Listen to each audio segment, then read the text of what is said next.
يا ربي بالمصطفى بلغ مقاصدنا واغفر لنا ما مضى يا واسع الكرم.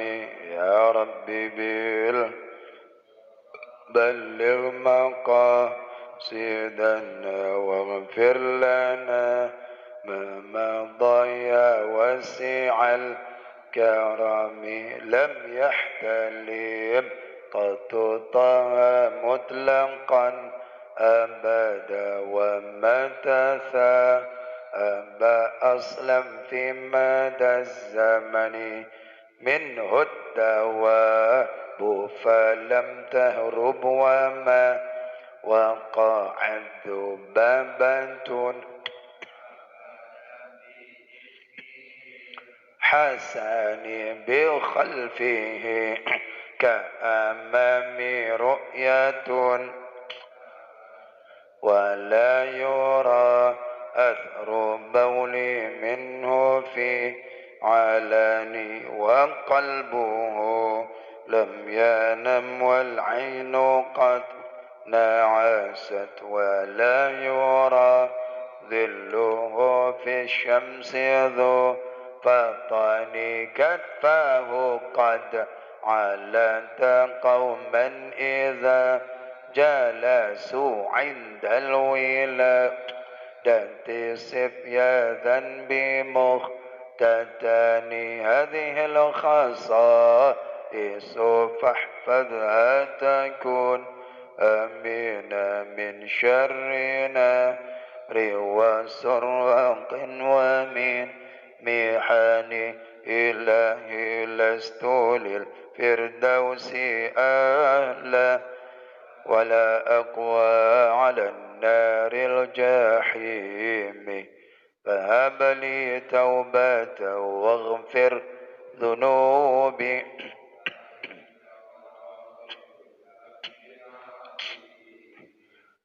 بسم الله ما شاء الله لا يسوق الخير إلا الله. بسم الله ما شاء الله لا يصرف سوء إلا الله.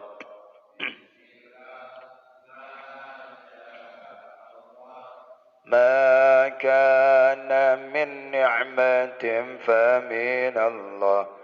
بسم الله ما شاء الله لا يأتي بالحسنات إلا الله. بسم الله ما شاء الله لا حول ولا قوة إلا بالله.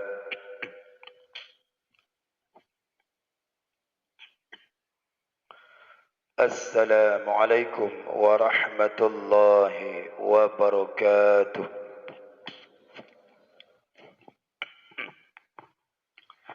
الحمد لله رب العالمين والصلاة والسلام على أشرف الأنبياء والمرسلين وعلى آله وصحبه أجمعين. أما بعد، فقال الله تعالى في القرآن الكريم: يا أيها الذين آمنوا اتقوا الله حق تقاته ولا تموتن إلا وأنتم مسلمون.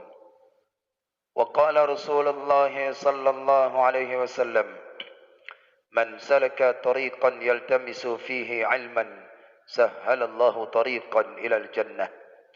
Barang siapa yang berupaya keras untuk mendapatkan suatu ilmu, niscaya Allah akan mudahkan jalannya menuju jalan syurga. Mudah-mudahan kita termasuk golongan-golongan yang disabdakan Nabi sallallahu alaihi wasallam. Amin ya rabbal alamin. Para jamaah sekalian salat subuh, Bapak, Ibu-ibu yang dimuliakan oleh Allah Subhanahu wa taala. Kita akan melanjutkan pengajian kita di dalam kitab Syairus Salikinnya di jilid yang pertama halaman 238. InsyaAllah kita akan selesaikan di jilid yang pertama ini, kita khatamkan.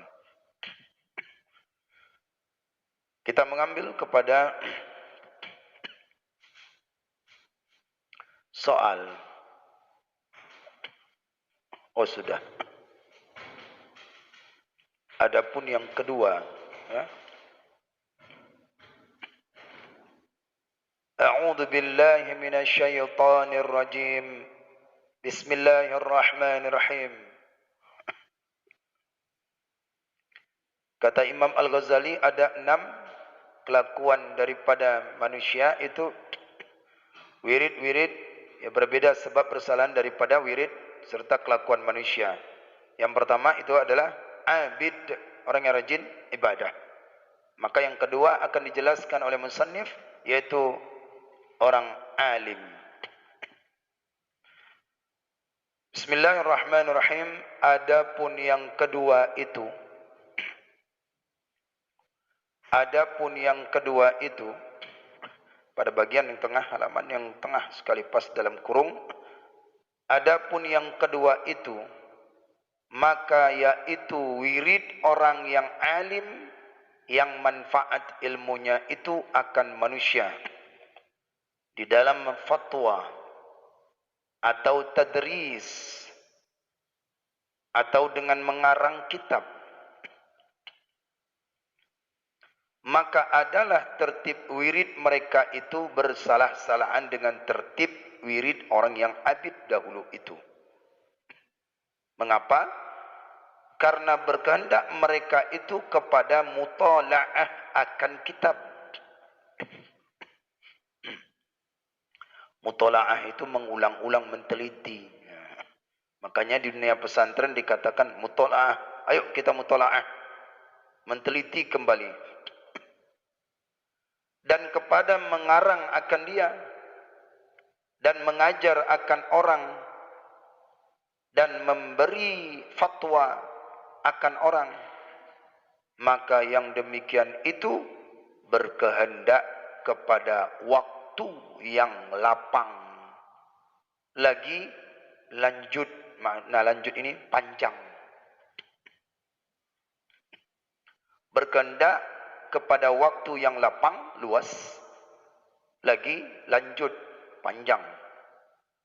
Maka jika masyghul akan yang demikian itu, maka yaitu afdal daripada berbuat ibadat yang sunnat, lain daripada sembahyang fardu yang 5 waktu, dan yang lain daripada sembahyang sunat rotabah, rotibnya.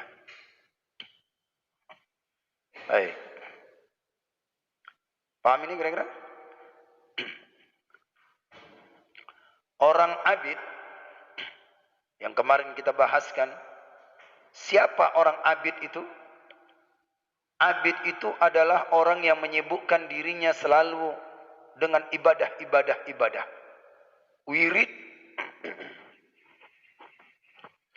Wirid mereka dengan cara ibadah. Ia gunakan waktunya itu senantiasa untuk bermulazamah. Waktunya hanya untuk ibadah kepada Allah Subhanahu wa taala. Zikirnya, tasbihnya, salatnya, sunnatnya dan sebagainya. Itu orang abid. Yang dia miliki itu hanya yang fardu ain saja. Dia pelajari fardu ain, rukun, syarat, sunat, makruh. Puasa demikian juga rukun, syarat, sunat, makruh. Sampai zakat, sampai adab Al-Quran dan lain sebagainya. Itu orang abid. Hanya sekedar saja dia itu dalam menuntut ilmu, dalam untuk beribadah. Tapi ibadahnya lebih kencang gitu. Lebih. Lain halnya yang kedua ini, kata Imam Al-Ghazali rahimallahu ta'ala, jalan orang untuk bisa mencapai daripada jalan akhirat, yang kedua ini adalah orang yang alim, mempunyai ilmu bermanfaat. Ilmu yang bermanfaat. Wiridnya mereka itu adalah berbeda-beda. Jadi wirid orang yang alim itu, yang manfaat ilmunya pertama Wirid orang alim beda wirid dengan orang abid, beda wirid dengan orang alim. Apa wiridnya? Ilmunya bermanfaat. Yang kedua, wiridnya orang alim itu memberikan fatwa kepada orang. Itu wirid. Ya. Dia memberikan fatwa kepada manusia. Atau dia itu mentadaruskan ilmu, baca, pelajarin, itu wirid orang alim. Atau dengan mengarang kitab, dikarangnya kitab. Maka tertib-tertib yang demikian itu, mengarang,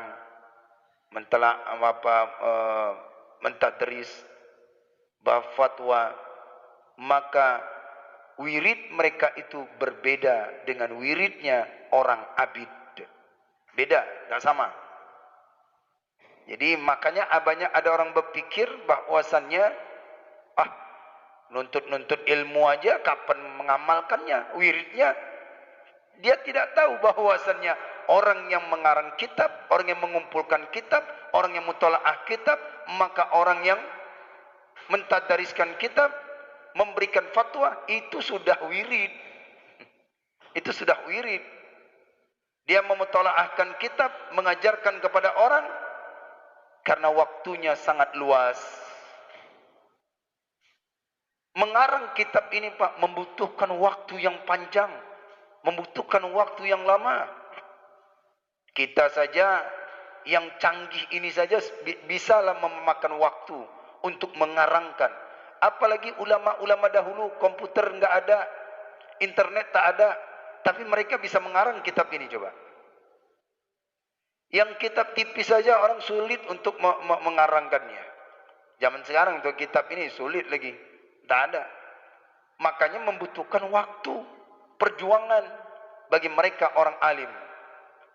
Jika mereka gunakan waktunya untuk mengarang, orang alim ini, jika waktunya digunakan waktunya untuk mengajar, siang dan malam mengajar, maka itu lebih baik daripada ada orang yang salat sunat, malam, tahajud, duha, hajat, kemudian dia lakukan amalan lainnya, itu lebih afdol daripada amalan demikian.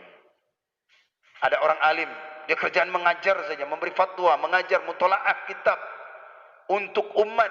Ada orang yang beribadah, maka lebih baik 1000 rakaat dia lakukan, ada orang alim hanya mentelaah kitab, hanya menyampaikan kepada mereka itu, dan kemudian dia kumpulkan, dia bagikan kepada orang-orang yang membutuhkan, maka itu lebih baik daripada salat sunat, baik sunat mutlak ataupun sunat rawatibnya, itu lebih baik.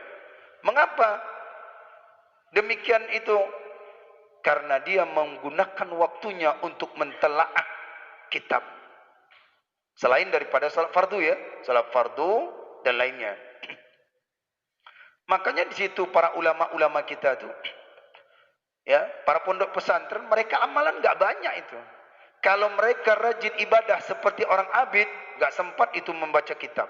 Ketika ditanya nanti, Pak Ustaz, saya nak bertanya, hukum mereka orang yang beribadah ini benar? Enggak tahu saya ibadah aja. Enggak tahu. Hukum orang yang hamil, kemudian itu di luar nikah, bagaimana Pak Ustaz? Enggak tahu saya cuma ibadah aja.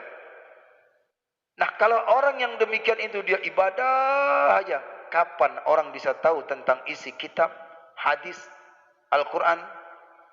Maka keunggulan mereka orang-orang alim itu memberikan manfaat kepada itu lebih baik. Dan Imam Syafi'i yang mengatakan langsung itu. Orang yang menuntut ilmu, orang yang mempunyai orang-orang alim, afdalu, lebih baik daripada salatun sunnat, daripada salat sunnat. Maka mereka, para orang alim itu, mereka mengarang kitab, kemudian bagus kalau mampu dia itu semua bisa diamalkan, tapi sulit kecuali para wali, baca kitab, ngamalkan. Imam Syafi'i sepertiga untuk ibadah, sepertiga untuk mengajar, sepertiga untuk mutalaah kitab. Itu Imam Syafi'i. Kita sulit. Makanya yang penting wajib aja Pak. Wajib.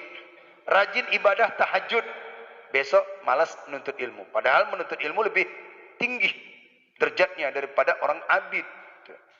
Ada orang abid ketika dia beribadah, ini kayaknya tidak sesuai dengan ahli ibadah di dalam kitab. Nah, beda.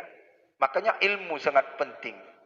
Bila ada ulama-ulama yang memberikan fatwa kepada mereka itu bahwasannya mentadariskannya ilmunya, kemudian dia mutolaahkan kitab, ada orang yang ibadah di situ, ibadah rajin tapi enggak ada bergabung, itu lebih baik orang menuntut ilmunya, lebih baik.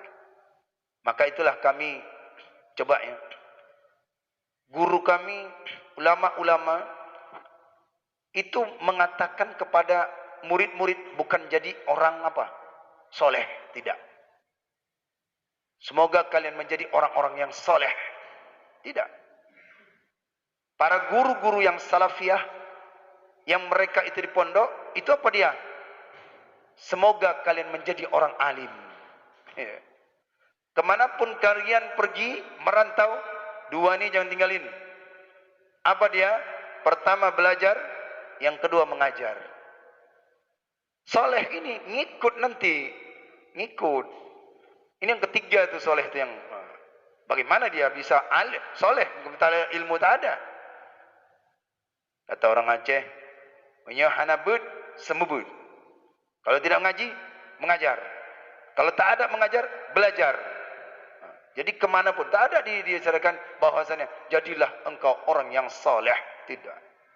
Rugi kalau hanya jadi orang soleh tapi dia tidak jadi alim, ibadahnya sia-sia.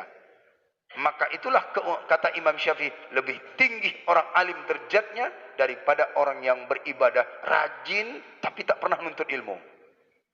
Sia-sia. Inilah yang ditekankan kepada para santri-santri, para penuntut ilmu yang di jiwanya ada ahli ilmu, bahwasannya didahulukan daripada ilmu. Jadi bukan berarti ibadah itu tak boleh, bukan. Maksudnya keunggulannya gitu. Keunggulan daripada orang yang alim, yang memberikan manfaat. Jadi Bapak pikir mutalaah kitab, kita baca kitab per baris per kalimat, ini bukan wirid, lebih.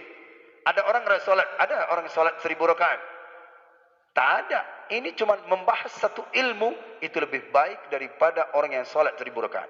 Satu ilmu aja, bab taharah, bab salat, bab niat puasa, bab niat salat, dibahas tentang ilmu, afdalu, lebih afdal. Nih, satu dalilnya.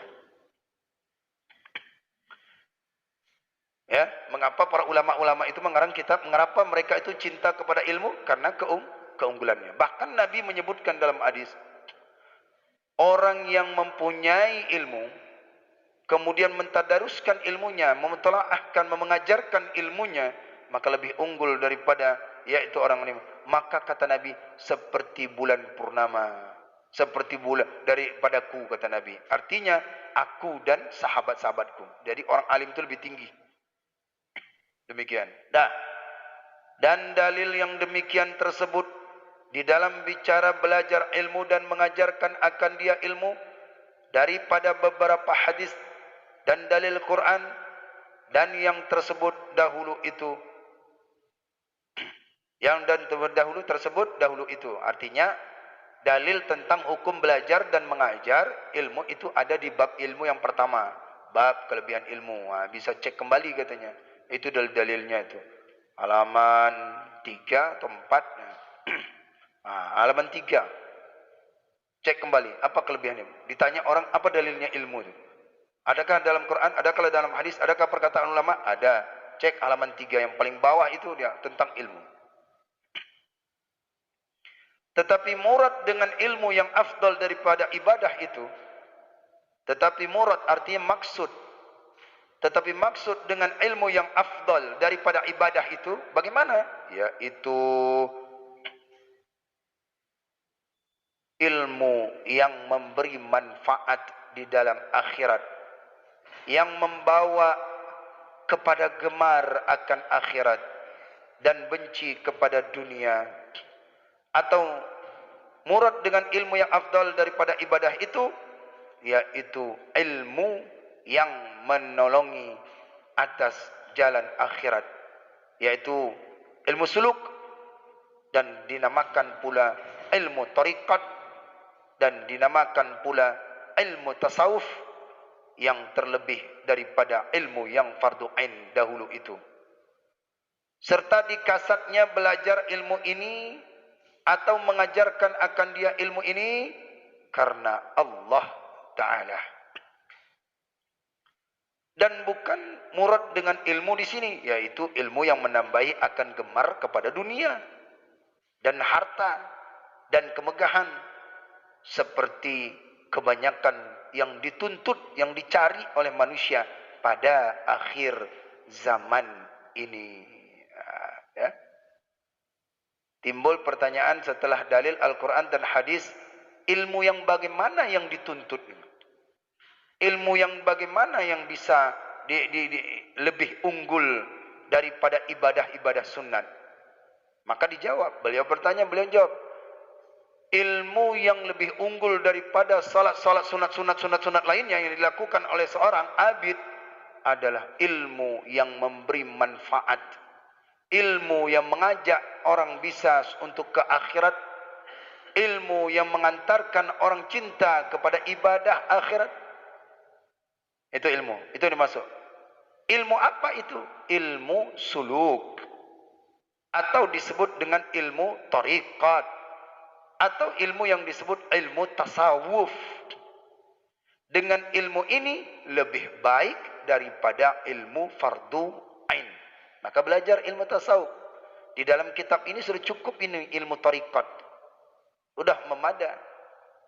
Jadi kita ingin mengunggulkan daripada pahala orang yang salat sunat, maka dengan belajar ilmu yang bermanfaat, ilmu tasawuf ini, ilmu batin ini, maka mengunggulilah daripada orang yang salat sunat sampai belasan rakaat, puluhan rakaat, ratusan rakaat, ribuan rakaat. Ya. Kenapa? Dia tugasnya mutolaah saja, menyampaikan, menyelamatkan umat. Nah, ini tugas orang-orang alim ini. Tapi ilmunya bermanfaat. Bukan ilmu yang dicari oleh kalangan dunia, itu perkara-perkara dunia cinta. Dia belajar ilmu untuk cinta dunia. Dia belajar ilmu untuk populer. Dia belajar ilmu supaya diseganin orang. Bukan itu. Tetapi ilmu yang menambahkan cinta kepada akhirat. Yang zaman sekarang mereka belajar ilmu itu supaya apa? Supaya bisa cari uang, supaya bisa cari kekayaan, supaya bisa mewah, supaya bisa terkenal, ya, supaya dicintai orang. Ini tinggalkan, bukan itu maksud daripada kitabnya. Belajar ilmu yang bermanfaat itu adalah ilmu yang mencintakan untuk akhirat, beramal untuk akhirat. Itu yang unggulnya daripada orang yang belajar salat sunat. Baik. Demikian ya. Lanjut.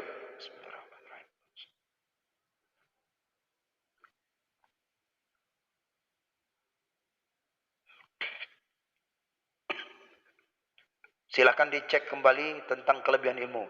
Begitu datang hati kita malas belajar ilmu, menuntut ilmu, baca lagi ayatnya, baca lagi hadisnya. Lihat halaman ketiga sampai seterusnya. Malas datang lagi menuntut ilmu. Ya. Rugi Pak bila tidak menuntut ilmu. Rugi sangat. Sangat rugi. Jadi yang saya sudah merasakan, jadi sampaikan. Dulu guru saya sudah merasakan, nyampaikan kepada kami. Sekarang saya sampaikan kelebihan orang-orang yang menuntut ilmu itu. Ya. Ad-dunya mal'un. Dunia itu dilaknat. Wa ma fiha, dan apa saja yang di dalam dunia.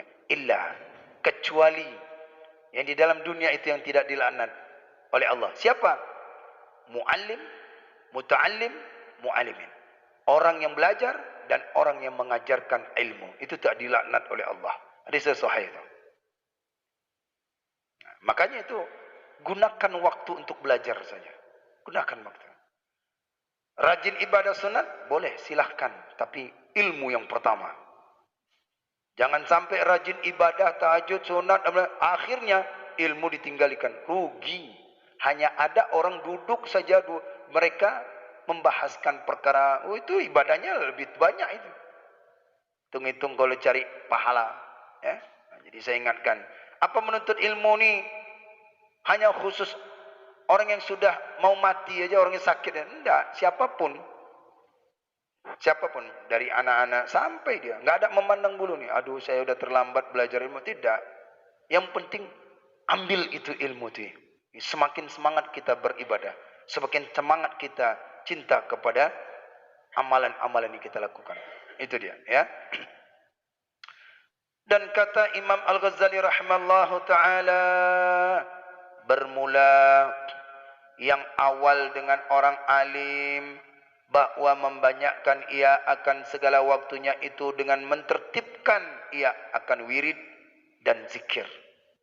Imam Al-Ghazali berkata bahwasannya orang alim itu dia tertibkan wiridnya, tertibkan ya. Disiplin dalam mempunyai ilmu itu ada. Maka yaitu kita rujukkan apa yang dikatakan oleh Imam Al-Ghazali rahimallahu taala. Apa tertib mereka itu? Wirid-wirid orang alim itu tertibnya seperti yang tersebut di dalam tertib wirid di dalam kitab ini. Ikutin wirid orang alim apa? Buka lagi halaman 3 sampai habisnya. Apa tertib orang alim itu? Atau kitab Bidayatul Hidayah, kitabnya Imam Al-Ghazali. Sulit baca kitab ini, boleh beli kitab Bidayatul Hidayah Imam Al-Ghazali, yang terjemahan sudah ada. Seperti tersebut di dalam dahulu itu, di dalam wirid siang dan wirid malam itu, seperti dikerjakannya kemudian daripada terbit matahari, dan kemudian daripada membaca wiridnya itu hingga waktu duha. Sampai waktu duha dia menggunakan waktunya. Terus waktu duha dengan belajar ilmu atau mengajarkan dia ilmu. Makanya ulama dahulu kalau kita belajar di kampung-kampung enak Pak. Enak. Memang khusus belajar tuh. Pagi-pagi ini dia belajar. Melihat pepohonan, melihat rumput-rumput, belajar samping itu. Ya. Teduh, hati itu enak kalau belajar. Sesuai dengan kitab di sini. Habis duha belajar untuk ilmu lagi. Kalau yang lain yang senang ibadah, habis dia subuh ibadah lagi. Hari subuh ibadah. Mereka tidak. Habis dia subuh mengkaji ilmu lagi. Sampai duha, sampai siang, sampai itu ilmu aja. Ilmu. Nah, itulah dia, ya. Jadi orang ahli ibadah tidak akan bisa merasakan ahli ilmu, tidak akan bisa. Dia harus nomor satukan ilmu dulu, baru dia merasakan ibadah. Jika ada orang yang mengajarkan dia, dia harus belajar. Belajar ilmu atau mengajarkan dia. Jika ada orang yang mengajarkan dia, dan jika tiada orang yang mengajarkan dia, maka hendaklah ia memfikirkan di dalam masalah ilmu yang memberi manfaat pada agama. Siang Pak, habis duha. Ini kan kita subuh, habis subuh belajar. Siang mau belajar, maka orang yang alim yang seperti ini, maka tidak ada tempat belajar. Yang mengajar enggak ada.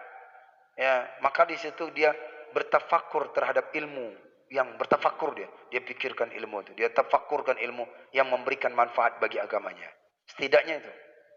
Kalau tidak ada majelis ilmu, maka dia tafakurkan. Kapan itu? Setelah duha. Makanya harus banyak mutolaah di rumah. Harus banyak mutolaah. Baca tu kitab, jangan baca yang lain-lain. Ya, kitab baca. WA dibaca, baca juga, tapi tak sempurna. Kitab tu yang dibaca, bukan WA-nya. Ya, kitab tu yang lebih ruhnya itu ilmu tu cepat. Jangan malu megang kitab. Aduh, soalim dah sekarang udah megang-megang kitab. Oh, enggak. Doakan, amin. Saya kan diejek gitu dulu gua. Ala soalim pun duduklah sini gitu. Udah banyak orang alim. Karena mereka sering bilangkan saya alim aja. Akhirnya bisa saya baca kitab. Baik dari orang, dari teman dekat, dari keluarga pun ada juga bilang begitu. Jadi jangan takut dibilang alim. Yang takut, tak bisa jadi alim. Itu sebagai motivasi kita untuk menjadi orang alim. Tak bisa baca kitab, setidaknya jadi orang alim. Digolongkan menjadi orang alim. Nah ya. Jadi saya ini yang seperti ini bisa baca kitab itu apa? Karena cacian orang. Cacian teman. Cacian menengaji. Baik. Udah sekarang, udah jumpa. Nggak berani lagi dia ngomongnya. Maka terus semangatlah menuntut ilmu. Jadikan hari-harinya itu belajar mutola'ah. Jadikanlah bacanya. Setiap mau solat, baca bab solat. Setiap kali dia mau solat zuhur, baca amalan zuhur, amalan asar, amalan apa wiridnya, baca. Jadi terus mutola'ah, terus mutola'ah. Jadikan sampai ayat. Baik. Dan dikerjakannya daripada waktu duha itu hingga waktu asar akan mengarang kitab. Itu buku catatan-catatan Bapak itu manfaatkan itu. Dikumpulkan dan jadi pengarang-pengarang ya. Sekarang kan pengarang di mana? Di kitab pengarang catat, diisi kitab jadi pengarang baru. Musonib baru. Jadi itu manfaat tuh. Jadi jangan tertutup itu buku yang dicatat, saya catat papan tulis ini, jangan tertutup. Bagikan, ketikkan, jadikan buku. Sumbernya dari saya yang menyusun ibu atau bapak. Bagikan, manfaatkan kepada orang. Itu yang akan menyelamatkan kita nanti di alam kubur. Itu gunanya mencatat. Itulah kerjaan para ulama dahulu. Kitab itu yang menyelamatkan mereka. Karangan-karangannya. Dan mutola'ah akan dia. Mutola'ah ini artinya menteliti. Menteliti. Dan jangan ditinggalkan keduanya itu. Apa ditinggalkannya? Mengarang kitab sama dengan mutola'ah kitab. Jangan. Melainkan di dalam waktu makan dan minum dan bersuci dan sembahyang fardu dan sunat rawatibnya dan tidur di dalam qailulah dahulu itu. Bahwa masyghul jika lanjut hari. Melainkan itu ya. Yang lain-lainnya gunakan mutola'ah, gunakan mengulang. Baik ya, penting saya sudah sampaikan di isi kitab ini, tinggal mau mengambilnya dan mau mengamalkannya. Cintai dalam hati ilmu. Dan daripada waktu asar hingga kuning matahari itu bahwa masyghul ia dengan mendengar barang yang dibaca oleh orang padanya daripada tafsir dan hadis Nabi. Belajar tafsir. Ya, belajar tafsir. Ini disuruh ini. Penuntut ilmu itu masa enggak ada belajar tafsir? Terus belajar hadis Nabi SAW, belajar. Terus ilmu yang memberi manfaat, belajar. Gunakan waktunya tuh. Dan daripada waktu kuning matahari itu hingga masuk matahari itu bahwa masyghul menyibukkan dirinya dengan mengucap istighfar dan mengucap tasbih dan berfikir, maka adalah wiridnya yang pertama itu dahulu daripada terbit matahari di dalam amal lisan.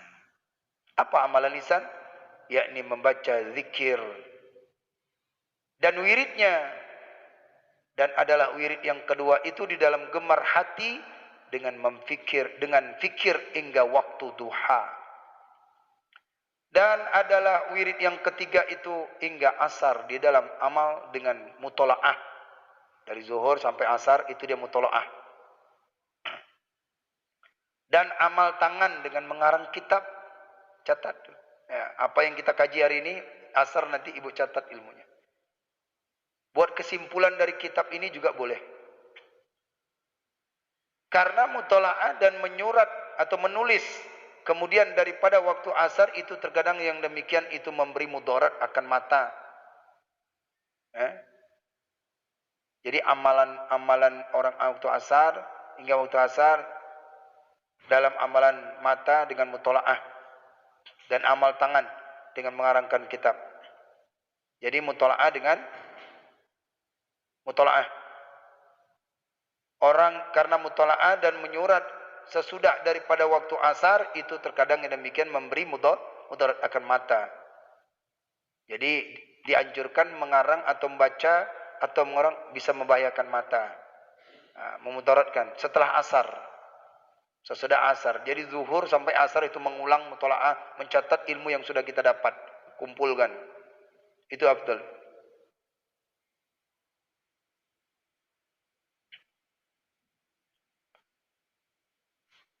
Dan pada waktu kuning matahari kembali zikir lisan. Serta hadir hati kepada Allah Ta'ala di dalam sekalian amal yang demikian itu. Hadir ya? Hati dalam kolbu kita. Adapun pada waktu malam, orang yang alim ini, maka yaitu terlebih baik baginya wirid. Apa wiridnya? Orang alim ini malam hari. Wiridnya seperti yang dibahagi oleh Imam kita Syafi'i rahimallahu ta'ala. Apa kata Imam Syafi'i? Karena adalah ia membagikan malam itu 3 bagi. Sepertiganya. Yang pertama berjaga mutola'ah. Malam mutola'ah itu bagus. Membaca-baca kitab itu bagus. Siapa kata Imam Syafi'i? Yang pertama berjaga mutola'ah kitab. Dan mentertibkan bagi ilmu. Menyusun ilmu. Dan sepertigaannya ya. Yang kedua, di tengah malam mengerjakan sembahyang. Dan sepertiganya yang ketiga, akhir malam bagi tidur. Inilah tertib wirid orang yang alim. Ya, yang dilakukan oleh Imam Syafi'i. Jadi kesimpulannya, yang kedua ini yang disebutkan oleh Imam Al-Ghazali, yang dengan alim bisa mengantarkan seorang ingat akan akhirat. Maka carilah ilmu yang bermanfaat, yang ingat kita kepada akhirat, bermotivasi kita kepada amalan-amalan. Jangan carilah ilmu ini, ilmu yang menggemarkan dunia. Sehingga kita cinta dunia. Gunakan waktunya adalah setiap ilmu. Undang orang untuk membahas ilmu di rumah kita. Bila kita sulit untuk cari pengajian, undang. Rumah itu menjadi rumah, menjadi ahli ilmu. Jadi jangan ragu untuk menuntut ilmu. Jangan takut. Jangan kita merasa bahwasannya menuntut ilmu ini kan khususnya orang-orang santri. Enggak. Ya, siapa tahu di sini kesungguhannya itu Allah angkat derajatnya menjadi orang alim itu. Jadi oleh karena itu belajarlah menuntut ilmu. Ini kelebihannya. Bila datang malas, maka cek kembali di kitabnya di halaman 3 tentang keutamaan dan wirid-wiridnya ilmu. Bila ada yang berkata, menuntut ilmu saja kapan wiridnya, kapan mengamalkan? Ini sudah wirid ini. Satu huruf per huruf per kata kita baca. Keluar dari mulut orang alim itu tasbih. Keluar daripada tintanya orang yang muta'alim itu syuhada. Dia tulis ilmu, dia tulis itu tinta itu keluar itu syuhada, itu pahala orang syuhada itu. Menurut Imam Hasan Al-Bisri. Jadi oleh karena itu tuntutlah ilmu, gunakanlah waktu kita untuk belajar dalam menuntut ilmu. Insyaallah kita akan lanjutkan kembali kepada pembahasan yang ketiga, yaitu orang yang belajar. Tadi orang alim, sekarang ini adalah muta'alim. Siapa itu muta'alim? InsyaAllah kita akan lanjutkan Jumat. Mudah-mudahan selesai pas Sabtu nih. A'udzubillahi minasyaitonirrajim. Bismillahirrahmanirrahim. Alhamdulillahi rabbil alamin. Hamdan yuwafi ni'amahu wa yukafi mazidah. Ya Rabbana lakal hamdu kama yanbaghi li jalali wajhikal karim wa 'azimi sultanik. Allahumma salli wa sallim wa barik ala Sayyidina Muhammadin ya dzal jalali wal ikram. Wa salli wa sallim an sadatina ashabi Rasulillah ajma'in. Allahumma ansina aqibatana fil umuri kulliha wa ajirna min khizyi dunya wa adzabil akhirah. Allahumma inna nas'aluka ridhaka wal jannah wa na'udzu bika min sakhatika wan nar. اللهم إنك عفو كريم حليم تحب العفو عنا يا الله يا كريم. اللهم اختم لنا يا الله بحسن الخاتمة ولا تختم علينا يا الله بسوء الخاتمة. اللهم اغفر لنا ذنوبنا ولوالدينا وارحمهما كما ربيانا صغيرا، ولشيخنا ولمشايخنا ولجدنا ولجدتنا ولأجدادنا ولجميع المسلمين والمسلمات والمؤمنين والمؤمنات الأحياء منهم والأموات برحمتك يا أرحم الراحمين. ربنا ظلمنا أنفسنا وإن لم تغفر لنا وترحمنا لنكونن من الخاسرين. ربنا آتنا في الدنيا حسنة وفي الآخرة حسنة وقنا عذاب النار. وصلى الله وسلم على سيدنا محمد وعلى آله وصحبه أجمعين. سبحان ربك رب العزة عما يصفون، السلام على المرسلين والحمد لله رب العالمين. الفاتحة. أعوذ بالله من الشيطان الرجيم. بسم الله الرحمن الرحيم. الحمد لله رب العالمين الرحمن الرحيم مالك يوم الدين إياك نعبد وإياك نستعين اهدنا الصراط المستقيم صراط الذين أنعمت عليهم غير المغضوب عليهم ولا الضالين. رب اغفر لي ولوالدي وللمؤمنين آمين. صلى الله على محمد صلى الله عليه وسلم. صلى الله على محمد صلى الله عليه وسلم. صلى الله على محمد يا رب صل وسلم وبارك عليه. Demikian kajian kita ini, subuh ini. Semoga ada manfaatnya, semoga ada keberkahan. Allah ridhokan kepada kita semua. Jangan lepaskan hati kita jauh daripada menuntut ilmu. Teruslah muzakarah tentang ilmu. Terus ulang-ulangkan ilmu yang telah dikaji. Walaupun duduk berdua, walaupun duduk bertiga, jangan diam saja. Ilmu tidak akan berkilau kalau tidak dibahas-bahas. Ilmu tidak akan dia itu menyinari hati seseorang kalau dia tidak itu dia tanya. Maka ilmu harus ditanya, ilmu harus diulang-ulang, ya. Jadi oleh karena itu walaupun sambil dagang, walaupun dengan istri, bahaskan ilmu. Dengan kawan bahas, cari partnernya. Saya cari partner untuk membahaskan ilmu ini. Kadang kita belum baca, dia sudah baca. Kadang kita sudah baca, dia belum baca. Bagikan ilmu itu. Dan jadikan itu, niatkan dia itu menuntut ilmu. Maka pahala ibadah kita melebihi orang yang sholat sunat berpuluh-puluh rakaat itu tadi. InsyaAllah. Mudah-mudahan yaitu kita dimuliakan oleh Allah. Dan digolongkan menjadi orang-orang yang alim nantinya. Amin. Ya Rabbal Alamin. Itu saja. Assalamualaikum warahmatullahi wabarakatuh.